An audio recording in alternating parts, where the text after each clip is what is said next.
Hi guys! Good morning! Gagawa ako ngayon ng hair remedy.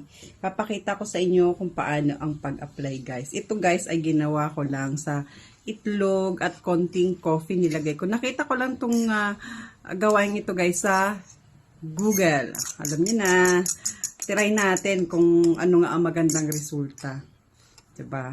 Natanggalin natin. Ayan guys, ang hair ko, tinanggalan ko na yan siya ng tali. Yan dyan, kaya tinan nyo naman ang hair ko. Oh. Masyadong matigas, buhaghag at manipis. Kaya hindi ko siya mawaliban kasi manipis pa. Try natin. Maglagay tayo ng ganito. Siguro may mga ilang buwan makakapagpa-riban na ako. Kakapal na siguro to. Kasi ang nipis talaga guys ng hair ko. Kaya nga ako nagpagupit. Dati kasi, mahaba talagang hair ko. Kaso nga, sobrang nipis na siya. Kita na halos yung anit ko. Buti nga nagpagupit ako, lumago-lago yung banda dito. Dati guys, alam nyo, ayan ay talagang, ano na siya. Yung alam mo, wala na talagang halos sa buhok. Kaya ako napilitang magpagupit. Yan ang istorya ko guys. Ang nipis kasi naman. Buti nga siya, medyo kumapal-kapal na siya. Kaya lang gusto ko pang mas makapal siya. Para pag nagparigban ako, ay hindi siya masyadong maapektuhan. Ayan, try natin itong remedy ito. Sana ay effective. Ibabad lang doon natin ito ng 30 minutes. Sabi doon sa aking napanood. Tingnan natin kung totoo to. Siguro naman hindi naman masasira ang ating buhok dito. Kasi egg naman to. Alam niyo naman guys, ang egg. Nga pala guys, ay puting itlog laang ha. Hindi pwede ang sasama ang yelo. Puting itlog lang po talaga. Yun ang kabilin-bilinan. Akin na, inilagay ko ay isang white egg lang. Tapos, konting-konting coffee lang.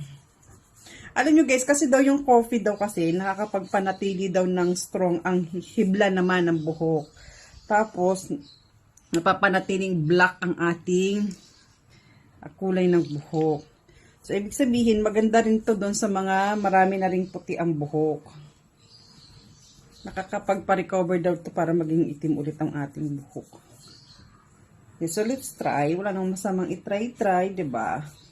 Tapos, nakaka-less daw kasi ito ng fallen hair. Tapos, may tendency sa kagagamit natin, magkakaroon tayo ng new born hair. So, try natin. Ang maganda daw pala dito, guys, is may aloe vera dapat. Kaso, wala naman ako makuna ng aloe vera. So, kailangan ko siguro magtanim ng aloe vera.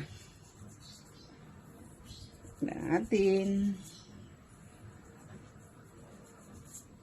Makangalay din, guys, ha, mag-massage. Ang kulang sa akin ni aloe vera at calamansi. Tinatamad kasi akong lumabas. Alam niyo yung kalamansi, diba, isang buong. Pag malaking kalamansi, kalahati lang daw pipigain. Wag lahat ipipiga ang kalamansi. Para daw namin sa ating anit. May mga ano tawag dun, balakubak. Yun daw ang best, yung may kalamansi. So, tingnan natin. Malay natin. Diba, walang masamang mag-try.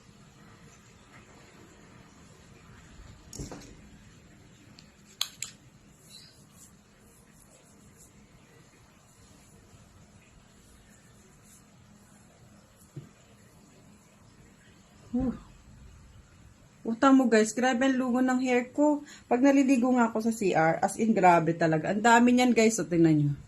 Kita nyo ga. Sa dalay lang yan sa aking, yan oh. Dami talaga.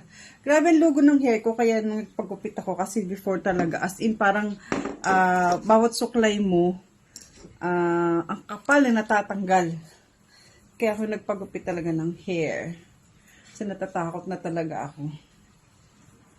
Bawat sukli. At saka parang, malalang na ang tubo. Tapos grabe yung hair fall ko. So talagang nagnipis siya. Try natin to. Pero ako hahanap din ng aloe vera para maglalagay ako ng aloe vera next time. Ito daw guys, hindi pwedeng araw-arawin. At least 3 times a week man lang. Ngayon, kung maganda na ang nakikita nyo nag-effect na, hindi pwedeng twice a week na lang. Dito pwedeng araw-araw.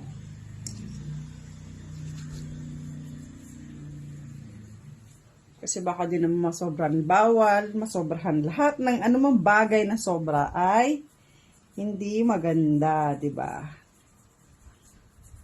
Ang amit ko pati guys, ang kate. Kaya talagang nag-search ako kung anong maganda. So, tignan natin. Dapat na ako mag-stock na pala dito ng kalamansi. Yun lang, balikan ko kayo mamaya.